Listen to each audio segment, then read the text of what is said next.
మీ destination ఏదైనా ప్రపంచంలో ఏ మూల ఉన్నా CN travel explore the world your way. Donald Trump ఈ పేరు వినగానే మనకు గుర్తుకు వచ్చేది ఆయన ముక్కుసూటితనం.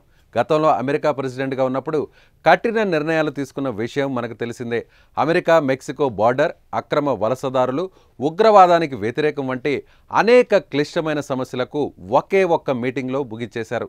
2020లో జరిగిన అమెరికా అధ్యక్ష ఎన్నికల్లో ఆయన ఓడిపోయినప్పటికీ ఈ ఏడాది నవంబర్లో జరిగిన ఎన్నికల్లో మళ్లీ పోటీ చేసి బంపర్ మెజారిటీతో రెండోసారి అధ్యక్షుడయ్యారు.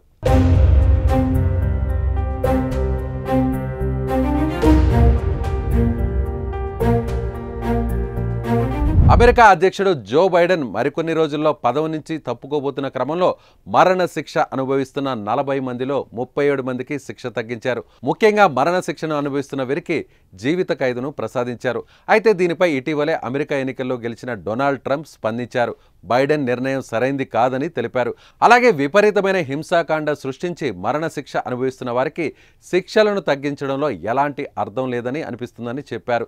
తాను అధికారంలోకి వచ్చాక ఇలాంటి తప్పులు అస్సలే చేయనని పేర్కొన్నారు.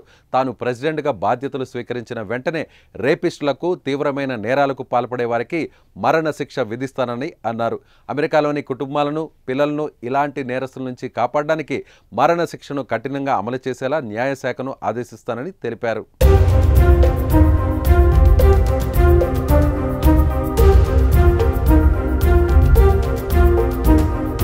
ఫెడరల్ మరణ శిక్ష అనుభవిస్తున్న వారంతా అత్యాచారం, హత్యలకు పాల్పడ్డవారని, అలాంటి వారిని క్షమించడంలో ఏ మాత్రం అర్థం లేదని చెప్పుకొచ్చారు. ముఖ్యంగా ఓ చిన్నపిల్లని అత్యాచారం చేసిన ఘటనలో శిక్ష అనుభవిస్తున్న పలువురు నిందితులకు కూడా మరణ శిక్షను విధిస్తే దాన్ని బైడెన్ జీవిత ఖైదుగా మార్చారంటూ ఆవేదన వ్యక్తం చేశారు.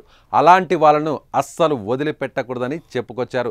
దోషులు చేసిన నేరాల గురించి తెలిస్తే వారికి శిక్షలు తగ్గించాలనే ఆలోచన ఎవరికీ రాదని ట్రంప్ వివరించారు.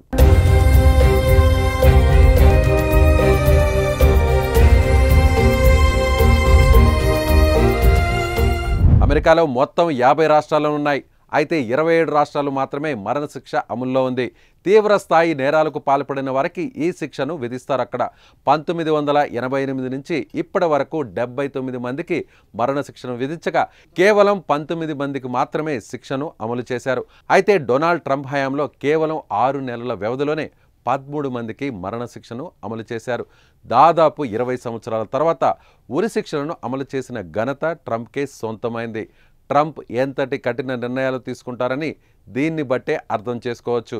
జో బైడెన్ తగ్గించిన శిక్షలను ట్రంప్ అధికారంలోకి వచ్చాక ఎలాగూ పెంచలేరు. కానీ కొత్తగా నేరాలు చేసే నేరస్తులపై మాత్రం కఠిన చర్యలు తీసుకుంటారని అర్థమవుతోంది.